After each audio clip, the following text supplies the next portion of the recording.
Why can't you be like your brother? He's a doctor. Mom announced at Thanksgiving. My brother smirked, soaking in the praise. I just smiled, unlocking my phone. You might want to read this before dessert, I said.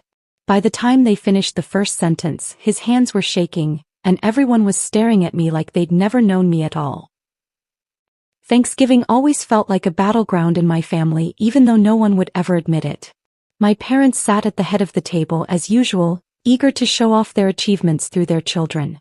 But this year, as I looked around at the half-empty plates and the lingering silence, I could already feel the familiar sting of comparison creeping in.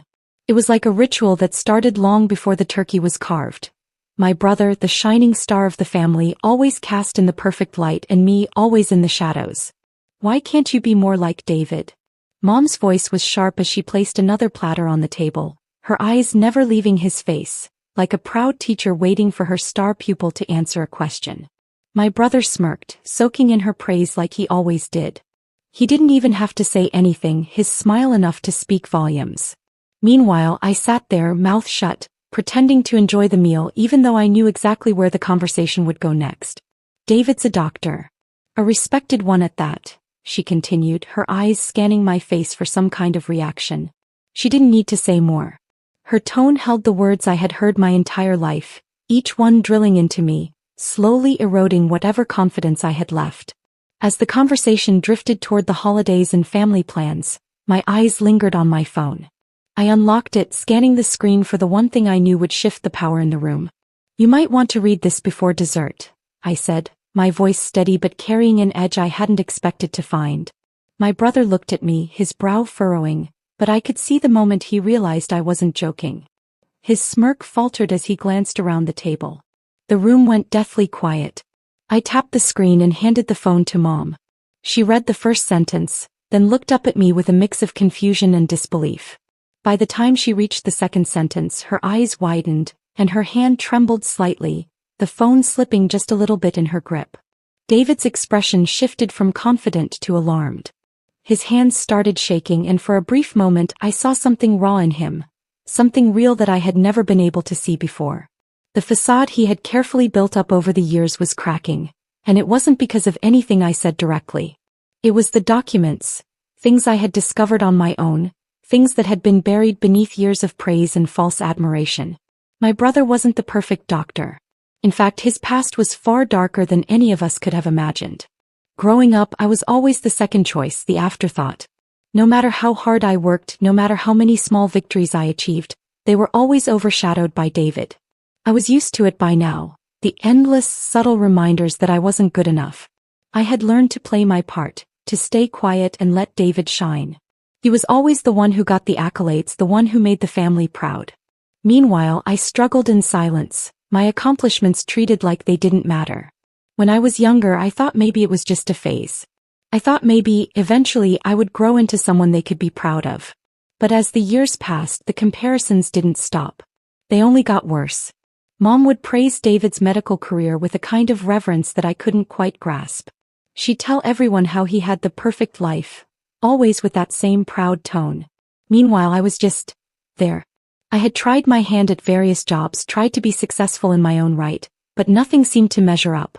And no matter what I did, David always came out on top. Even when I landed small wins like finally moving into my own place or getting a decent promotion at work, it was never enough. All I heard was, "If only you were more like your brother." As the years passed, I found myself retreating more and more into the background. I stopped bringing up my successes because they were never seen as successes. I just let David take the spotlight. He was the golden child after all. But today that all changed. In the past few weeks, I had stumbled across something I wasn't meant to see. It wasn't something I went looking for. It just happened. I had come across old records, files that had been left carelessly around the house. A simple slip of the fingers, a few clicks on the computer, and there it was, David's past. The records, the documents, everything that had been hidden for so long. And it was all right there in black and white. I couldn't believe it at first. I kept reading the files over and over again, trying to make sense of what I was seeing. It wasn't just small mistakes. It was malpractice, fraud, unethical practices, things that would ruin his career if anyone found out. And it didn't stop there. The evidence I uncovered pointed to something far worse. something even more personal. David had covered his tracks so well, hidden his flaws so carefully behind the mask of a perfect doctor. But nothing lasts forever.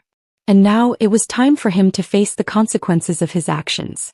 As I sat at that dinner table, my heart pounded in my chest. I knew that by showing my family the truth, I was going to tear the entire image they had of David apart. I had to ask myself, was I doing this for justice, or was it just a final act of vengeance for all the years of being overlooked? When I first discovered what David had been hiding, I didn't know what to feel. I was angry, of course. Furious that I had spent years playing second fiddle to someone who wasn't even who he claimed to be. But there was something else too: relief.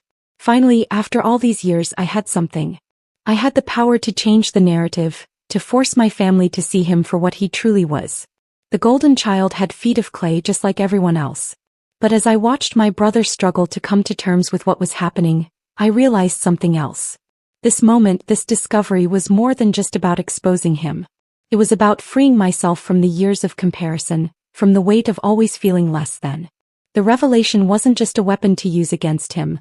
It was my way of reclaiming my own identity, of finally standing up for myself. And now, as I watched him squirm, his perfect image unraveling before my eyes, I couldn't help but feel a sense of empowerment. For the first time in my life, I wasn't the disappointment. He was. It was a quiet evening, the kind where nothing feels particularly significant until it does. I had been cleaning out the old study, going through years of forgotten papers, some of which were barely worth a second glance. It had been my childhood desk, the one I had always been told to keep neat, but it had become a place where things were just shoved aside in favor of more important matters. That night, though, something shifted.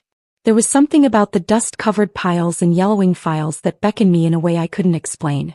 It felt like an odd, unexplainable compulsion, one that led me to open a drawer I hadn't touched in years. The folder was wedged between an old calendar and a collection of miscellaneous papers. It wasn't a particularly remarkable folder, thin, dull brown and stapled shut. But there was something about it that drew my attention. Maybe it was the way it looked out of place, or maybe it was just my gut telling me I was about to uncover something that would change everything. When I opened it, the first thing I saw was a signed affidavit, its bold header declaring it a legal document. I thought it was just another medical form, some formality about insurance or billing. But the words on the paper hit me in a way I wasn't prepared for. It wasn't a document I was ever meant to see. The affidavit detailed a patient's complaint, a formal accusation of malpractice. My fingers trembled as I read, the words blurring together.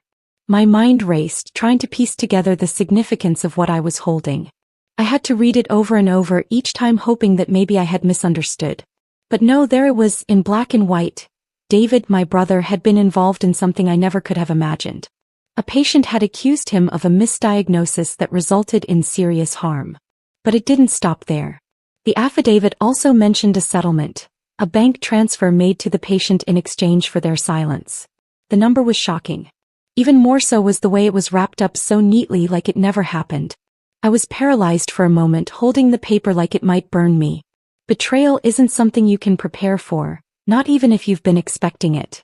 The ground beneath me seemed to shift and my thoughts swirled with disbelief. My brother, the perfect doctor, the one our family always praised and revered, had been hiding something so dark, so real. I never thought he was perfect, of course. No one is. But I had never imagined he could be involved in something like this. It wasn't just a mistake. This was deliberate. As I let the document sink in, I turned the page, hoping that somehow this would all be a misunderstanding, a clerical error. But the next sheet was just as damning. Another affidavit, this one from a different patient, accusing him of a similar misdeed. And again there was a financial transaction attached. More money paid out to silence another life ruined by his hands. My stomach churned as the full weight of the situation started to set in. I could feel the air in the room change, and all at once I could taste the bitterness of everything that had been hidden for so long. But I didn't stop there. I couldn't. Every instinct in me screamed to dig deeper, to find out just how far this went. It felt like I had stumbled into a rabbit hole, each document pulling me deeper into a world I never thought existed. I started pulling out more papers, flipping through them one after another, each revealing something new, something darker than the last. Contracts, emails, more bank records. It all connected back to him. A pattern began to emerge, one I couldn't ignore.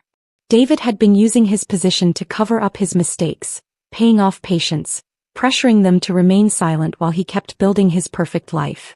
And no one, not even our parents, knew the truth. The deeper I went, the more I realized how carefully he had crafted his image. The good doctor, the charitable son, the reliable brother. He had manipulated everyone, including me, into believing in his perfection. I had been so caught up in my own insecurities, so determined to never be compared to him, that I hadn't questioned anything about the stories he told. But now the truth was spilling out in front of me. The person I had been so eager to outshine, the one I had felt inferior to for all these years, was nothing like the person I thought he was. And the weight of that discovery crushed me. But it wasn't just the betrayal that hurt. It was the way it shifted everything I had ever believed about family. My entire life I had tried to fit into the mold they had made for me. I had been the lesser child, the one who could never measure up. Yet now I was learning that the perfect life my parents had built around David was nothing but an illusion. The pedestal they had put him on, the way they treated him like he was untouchable, was a lie. He wasn't the golden boy. He wasn't a saint. He was just a man who had taken advantage of his position, his privilege, and his family's blind admiration. I could feel a rush of anger, but it wasn't directed at him, not entirely. It was at my parents for never seeing him for what he was, for never questioning his motives or his actions, for putting him on a pedestal and leaving me in the dust. The years of feeling overlooked, second best, suddenly felt so much worse. I wasn't just the other sibling anymore. I was the one who had been deceived, the one who had trusted the wrong person for too long. But even as the anger built, another emotion stirred inside me, one I hadn't expected. There was a part of me that felt strangely vindicated. All these years I had been struggling to live up to an impossible standard, to be someone I wasn't. I had been compared to someone who wasn't even who he claimed to be. I had been striving to be perfect, to please people who would never see me for who I really was. And now I had something real, something that could shift the balance. The revelation, though painful, felt like a way out, a way to finally stop being second place in a race I had never signed up for. The decision was easy, and yet it felt like the hardest choice I'd ever made. I had to confront them. I had to confront my family with the truth. They needed to know what their golden child had really been hiding. And I needed to make sure they understood. David wasn't the only one who had been living a lie. For too long, I had been living in his shadow, and now it was time for the truth to come to light. But as I held the papers in my hands, as the weight of the discovery pressed on my chest, I couldn't help but wonder if I was prepared for the fallout. Would this break my family, or would they finally see the truth? Would it matter? I didn't know yet, but I knew one thing for sure. The next Thanksgiving dinner was going to be different. The days leading up to Thanksgiving were like a ticking clock, each passing hour ratcheting up the tension I felt deep in my chest. I could barely sleep, my mind swirling with the truth I had uncovered, and the thought of having to sit across from my family, pretending everything was normal, gnawed at me. My fingers itched to do something, to make them see what I had learned, what had been hidden all these years. But I knew I had to wait. The dinner was the perfect stage. And when it came, I'd be ready. When the day finally arrived, I dressed in the same clothes I always wore to these family dinners. A sweater my mom had bought me years ago, one I hated because it never fit right but always felt like the right choice for these gatherings. Everything about the day felt heavy, like I was walking into a well-rehearsed play where I had spent years playing a part one didn't sign up for. The house was warm as always. The smell of roasting turkey, potatoes, and pies filled the air, and the familiar sounds of family chatting and laughter echoed through the walls. But inside I felt nothing but a cold, oppressive weight. The world outside may have been filled with the usual holiday cheer, but for me, everything was different. Every greeting, every smile from my parents, every, "How are you, sweetie?" from my mother, felt like a cruel reminder of how much I had been ignored, pushed aside, and overshadowed. And now there was a new, deeper weight on my shoulders. The truth about David. I stepped inside, and for a moment I stood there taking it all in. The familiar surroundings, the pictures on the walls, the voices floating in from the kitchen, all of it felt like I was stepping back in time. It should have been comforting, but it wasn't. All I could think about was how much longer I could keep this secret. How much longer could I hold it together before I finally let the truth unravel everything? David was already there, of course, seated at the head of the table like he always was. The golden child. The one everyone had gathered around to celebrate. I could see him already soaking up the attention, making small talk with Dad, his broad shoulders casting a shadow over everyone else at the table. My mother was fluttering around the kitchen making sure everything was just so, while Dad stood by the window talking about his golf game. I could tell they hadn't changed. They were still living in their little bubble where everything was perfect, where David was perfect. And I was the backdrop. As I sat down at my usual spot, the one furthest from David, I could feel the weight of the evening pressing in on me. The anticipation was suffocating. My fingers kept running over the edge of my phone beneath the table, where I had carefully tucked the evidence. The signed affidavits, the bank records, everything. It was all there, ready to shatter their image of him. But the hardest part was keeping my calm. I knew that once I pulled out those documents, nothing would be the same again. There was no turning back. The dinner started like any other. Conversations flowed easily as though nothing was out of the ordinary. Dad kept talking about the company he used to work for, Mom kept talking about how busy she was with church activities, and David kept bragging about his latest medical research. I barely heard any of it, my mind still fixed on the evidence in my hand. I smiled and nodded, playing my role, but inside I was counting the seconds until I could make my move. The time came when dessert was being served and I couldn't take it any longer. I felt the familiar sting in my chest, the familiar ache of being invisible, of being pushed aside in favor of someone who didn't deserve it. That's when I made my decision. It wasn't about revenge. It wasn't about proving I was better. It was about making them see the truth for once, making them see that they had been blind to the man they had held up as perfect. I calmly pulled out my phone and unlocked it, letting the silence in the room stretch. No one noticed at first. Mom was still bustling around the kitchen, Dad was talking about the turkey, and David was talking about some new surgery he had just performed. But the moment I placed the phone on the table and opened the documents, everything stopped. I felt the weight of their eyes on me, but I didn't look up. I let them read, let them digest the truth. It took a few seconds for it to sink in. Mom stopped moving, her hands frozen in midair as she looked over at the phone. Dad's voice faltered and I could see David's eyes widen. I didn't speak. I just let the documents do the talking. I could see David's face slowly drain of color, his calm demeanor slipping away, piece by piece. His hands trembled as they reached for the phone, but he quickly pulled them back as if he couldn't bear to touch it. The silence was unbearable now. "What is this?" Dad finally asked, his voice strained with confusion. I didn't answer immediately. I just waited. The room was so still that I could hear the sound of my own heartbeat pounding in my ears. Mom was the first to speak, but her words didn't make sense. "David, this can't be true," she said, her voice quivering. "This must be some kind of mistake." David's hands were shaking now and his breath was shallow, quick. I saw him try to smile, that same perfect smile, but it didn't reach his eyes. The mask was slipping, and for the first time I saw him for what he truly was. He tried to laugh it off, to downplay the documents, but it was clear now. The perfect doctor wasn't so perfect after all. The facade he had carefully constructed over the years was crumbling in front of them, and I was the one who had exposed it. I leaned back in my chair, feeling an odd sense of calm wash over me. It wasn't satisfaction exactly. It was more like release. Finally, after years of watching him get all the attention, after years of being treated like I didn't matter, I was in control. I had the truth in my hands and I was ready to share it. The mood in the room shifted. The energy that had once been light and carefree was now thick with tension. My parents, especially my mom, were struggling to come to terms with what they were reading. I could see the disbelief in their eyes, the confusion. But I didn't feel sorry for them. They had never seen David for what he was. They had never questioned his perfection. They had never wondered about the things he did behind closed doors. Finally, I spoke, my voice calm and steady as I looked down at my plate, cutting into my turkey as though nothing was amiss. I said it without any emotion, without anger, just a simple fact. Guess we know who the real disappointment is. The words hung in the air, sharp and final. The silence that followed was deafening, louder than any argument could have been. My mother's face went pale, her lips trembling as she stared at me.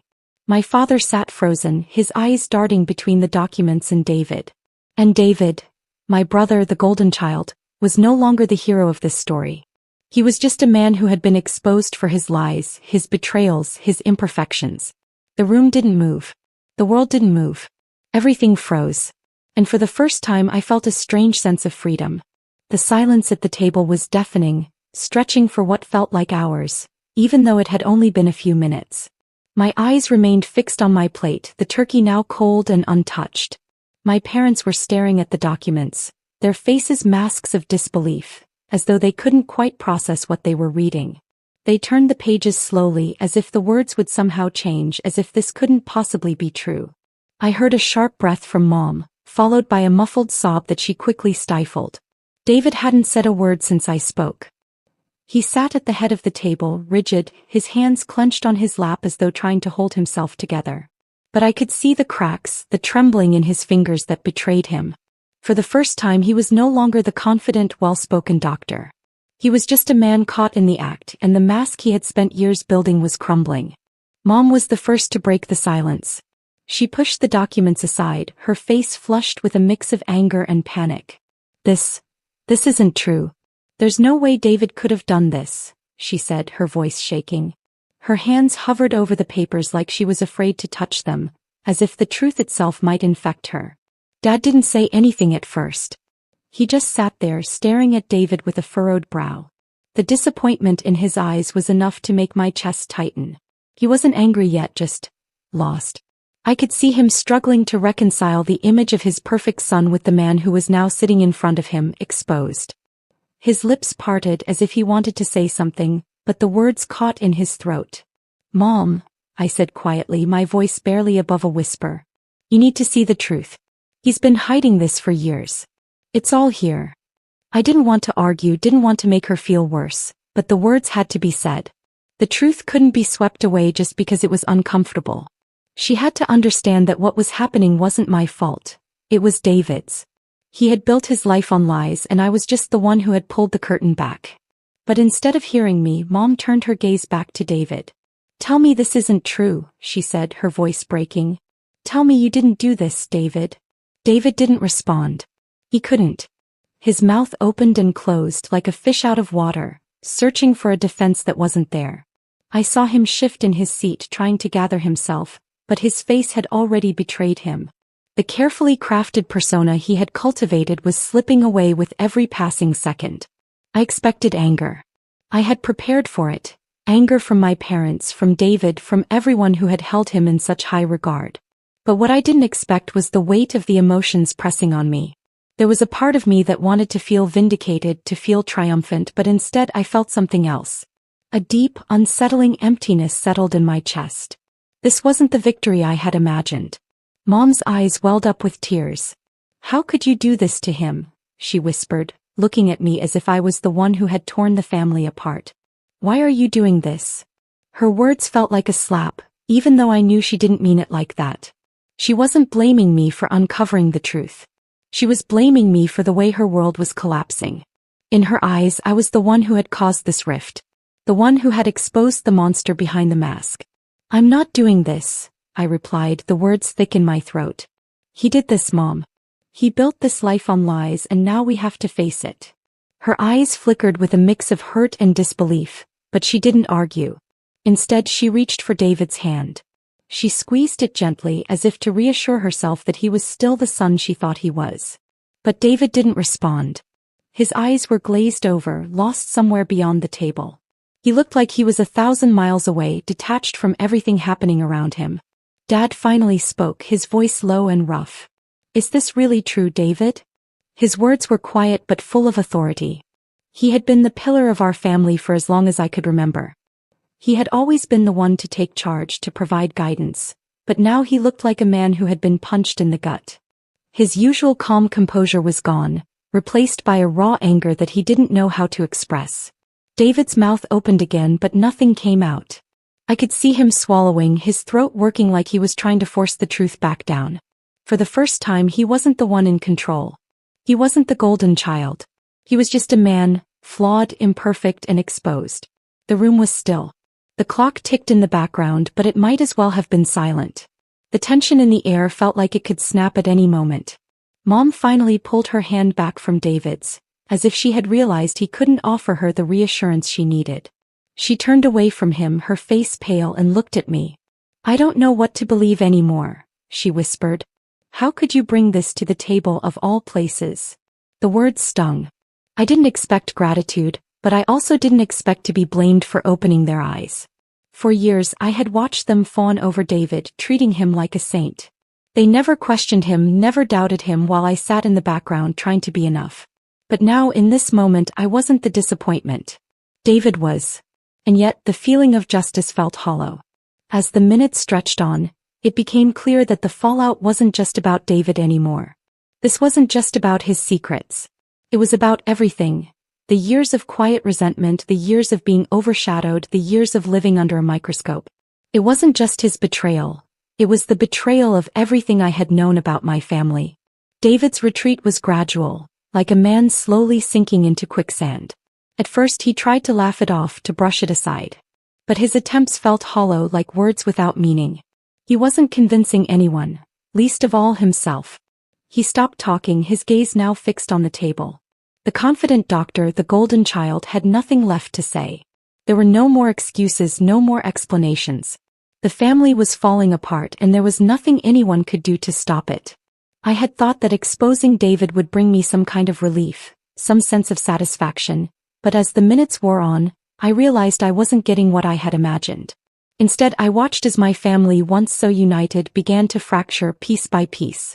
And I felt no sense of triumph, only the deep ache of knowing that nothing would ever be the same again. The days after Thanksgiving felt like they had stretched into years. The shock of that night was still settling in, but the world had a way of moving on whether I was ready for it or not.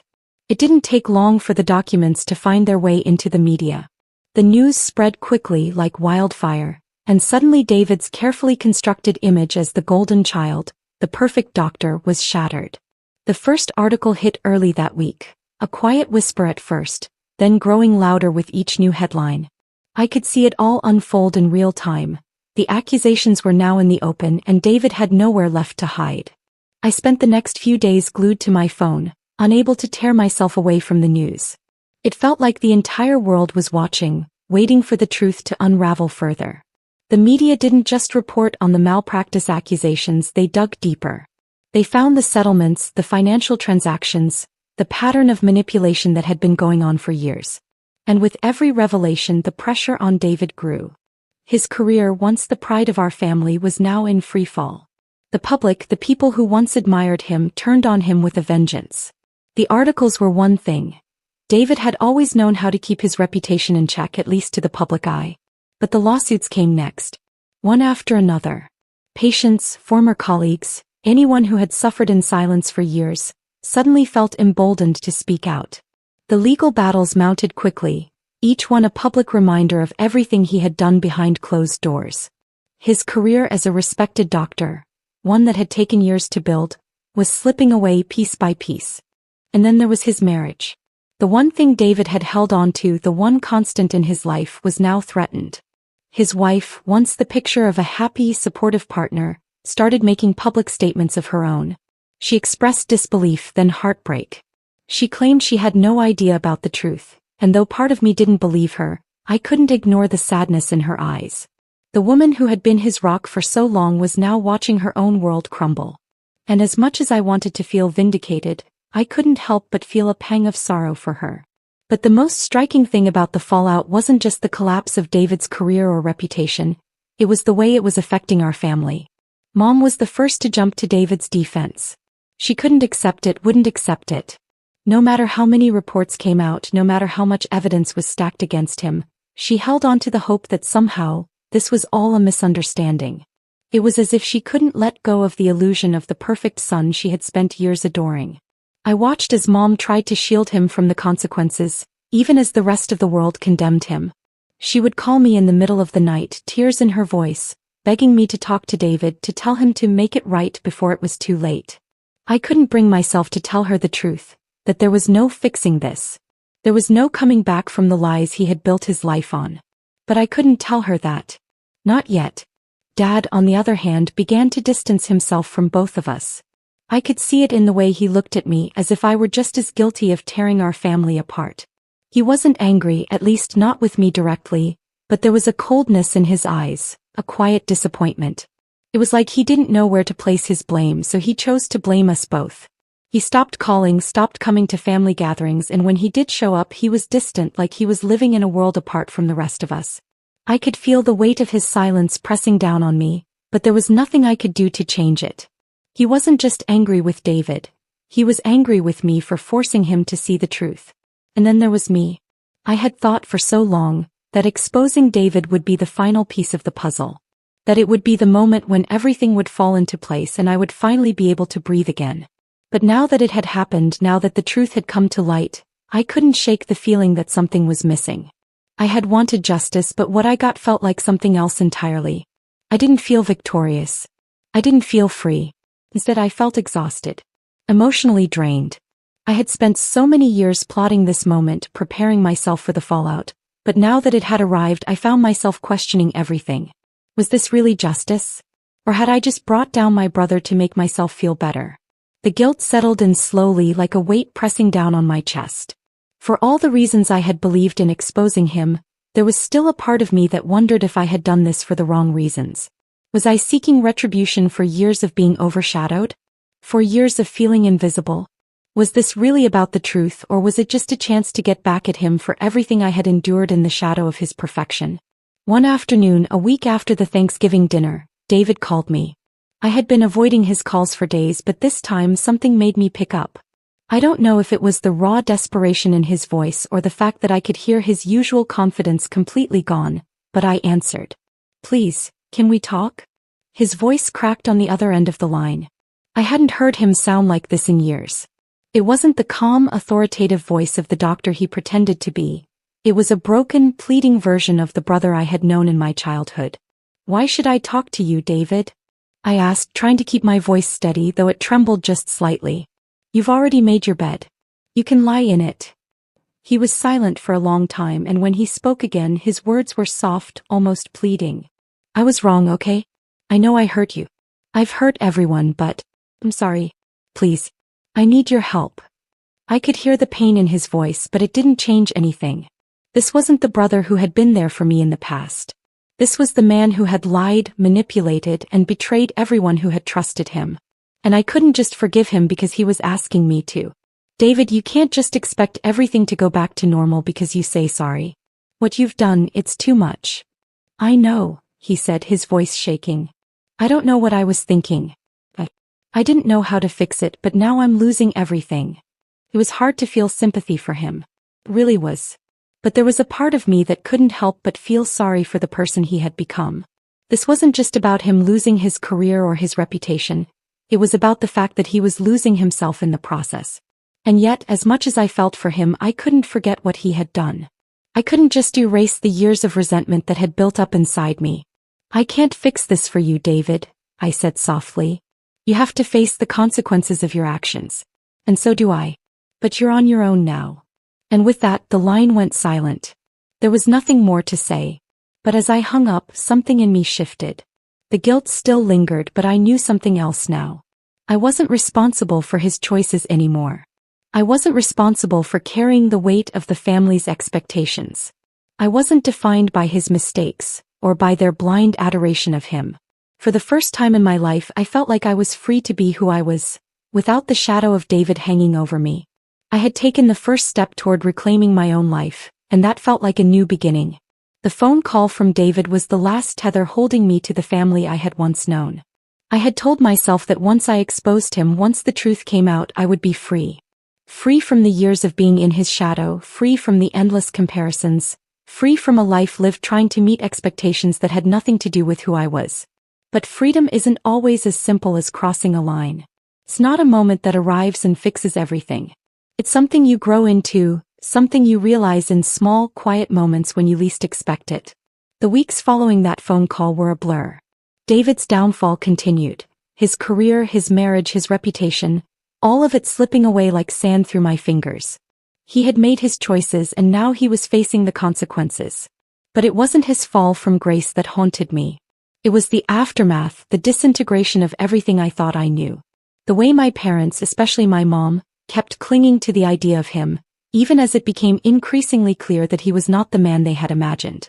There was something almost suffocating about the situation, a weight that pressed down on me, not from the guilt I had expected, but from the realization that the family I had tried so hard to please no longer existed in the way I had believed. I had spent so much of my life trying to live up to impossible standards. I had bent over backward for approval, for validation, but nothing ever felt like enough. I had spent so much time believing I was the disappointment. But now I understood. True success doesn't come from meeting others' expectations. It doesn't come from being the perfect child or the perfect sibling. True success is being true to yourself. And for the first time I was beginning to understand what that really meant. The pressure I had felt for so many years, the pressure to be David, to be someone I was never meant to be, had been suffocating. I had learned to twist myself into shapes I could never fully fit. The more I tried to meet the ideals placed before me, the further away I got from who I truly was. All those years of comparing myself to David had been about trying to prove something to them, to myself. But the truth was, I didn't need to prove anything. The real freedom came when I realized I had always been enough.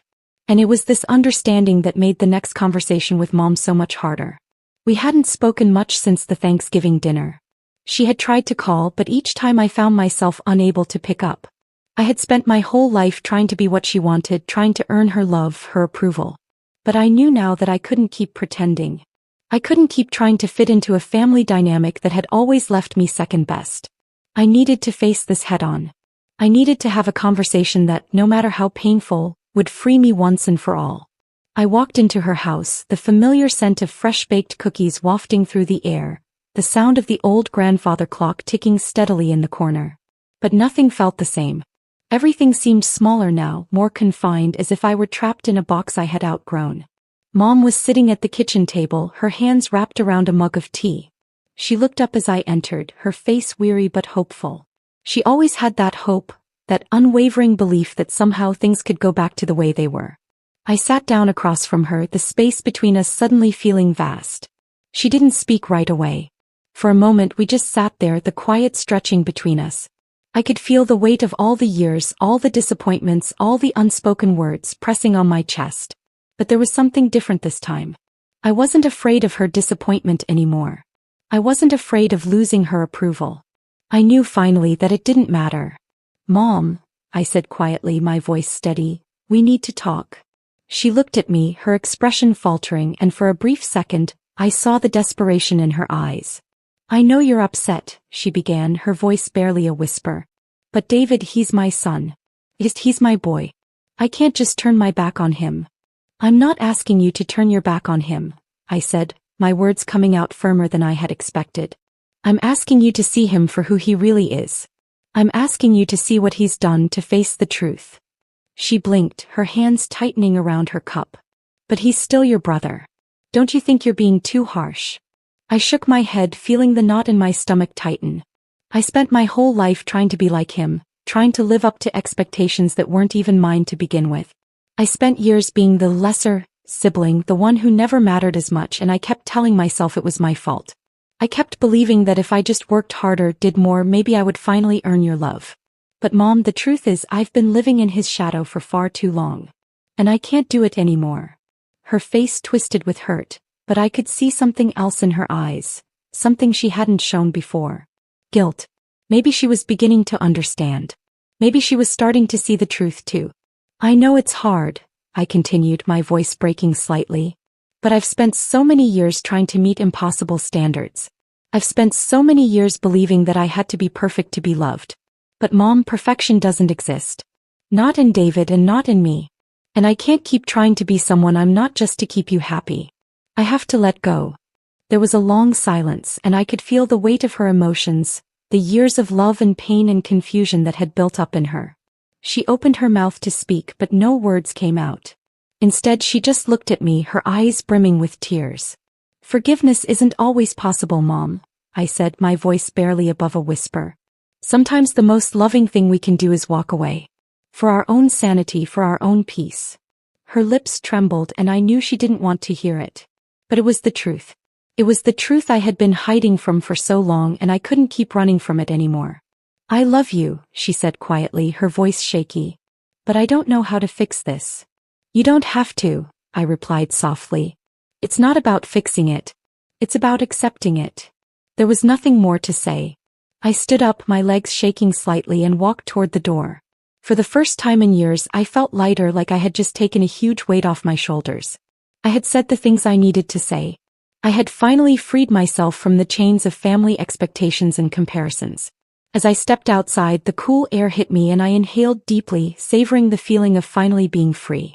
For the first time in my life, I wasn't defined by anyone else's standards. I wasn't the lesser sibling. I wasn't the disappointment. I was me, no more, no less. And that, I realized, was enough. Thank you for joining me on this emotional journey of self-discovery and family struggles. Which part of the story resonated most with you? Let me know in the comments below. If you enjoyed this, don't forget to like, subscribe, and share to keep the conversation going. Your support means the world.